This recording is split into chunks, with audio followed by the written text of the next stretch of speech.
Hello, welcome back to the Bald Book Geek. How are all of you? Oh, this year has been a ride, hasn't it? To say the least on the subject. So, these are my favourite books that I've read this year. I want to give a disclaimer because I always say that just because it's in this list doesn't mean it necessarily came out this year. I try not to include rereads, but I have included a couple because I felt like it was needed. And as always, all of my links and info are down below. The first book to make my list is The Seventh Cadence. This is a big epic fantasy thing with dragons. It's brilliantly written, it's adventurous, it's big, the world is beautifully built, the characters are rounded and just brilliantly written.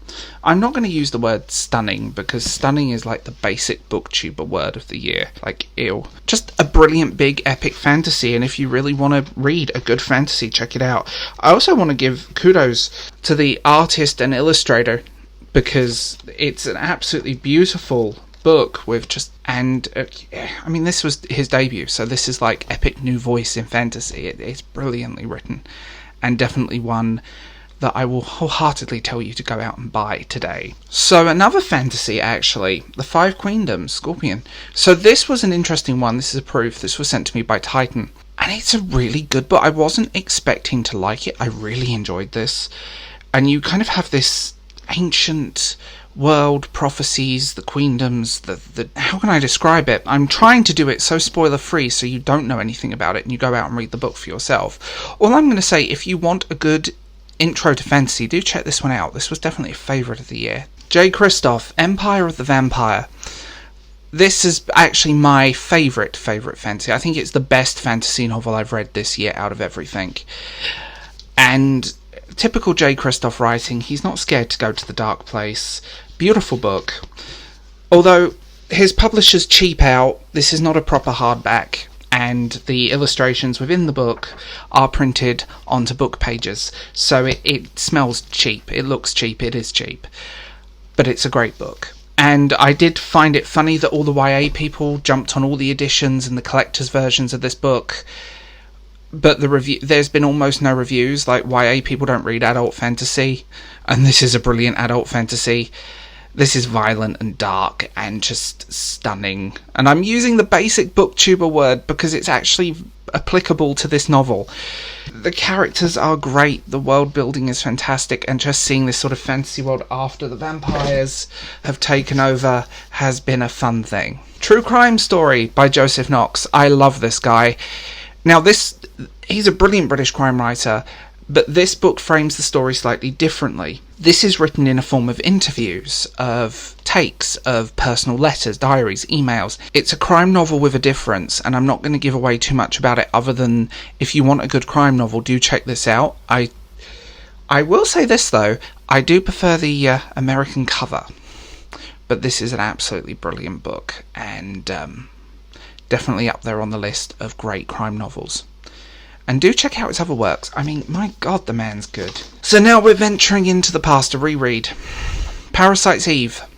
I am not even going to attempt to pronounce the writer's name because I will butcher it, and I've attempted 10 times in filming this video. This is the prequel to the video game, Parasites Eve, a great PS1 classic survival horror meets JRPG that most people don't even aware of, but this is kind of sets up the story before it came out in the 90s. This book is the most valuable book I bloody own. I'm not kidding. This book, by the way, cover, eyes, mouth, face. This book is shockingly valuable for a physical edition because it's out of print.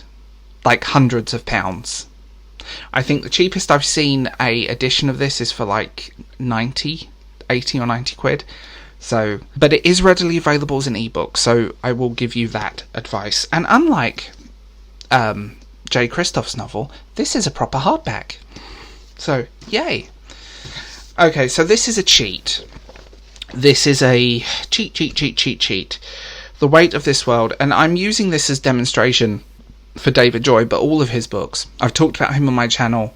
He's a phenomenal writer, great voice, great characters, real world stories, set in the deep south, and they're just, I mean, this is gothic fiction at its best. I always call it kind of southern gothic crime lit, or I hate the phrase hit lit because that's kind of pretending it doesn't exist and being quite disingenuous to it. Bridget Collins, The Betrayals.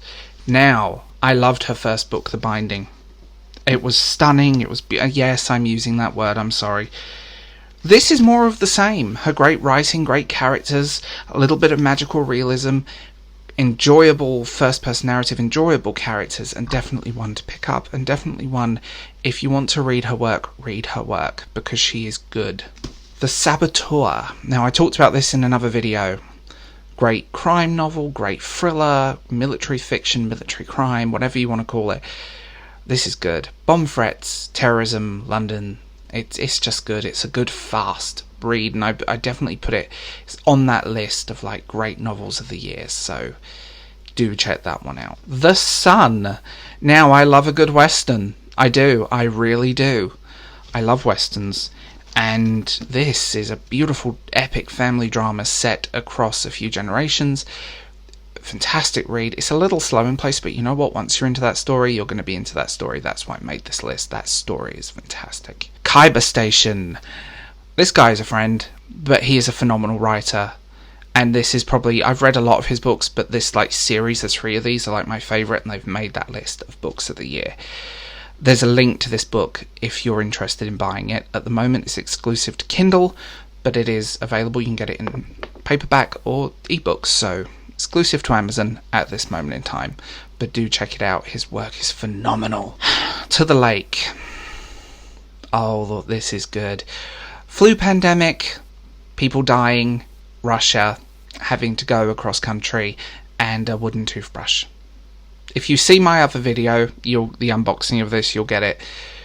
Yeah, this is fantastic. It's edgy and it's dark and it's grim and it's just, oh my god, I love this book. I couldn't put it, I read it in an evening. I literally read it in an evening. It's so good.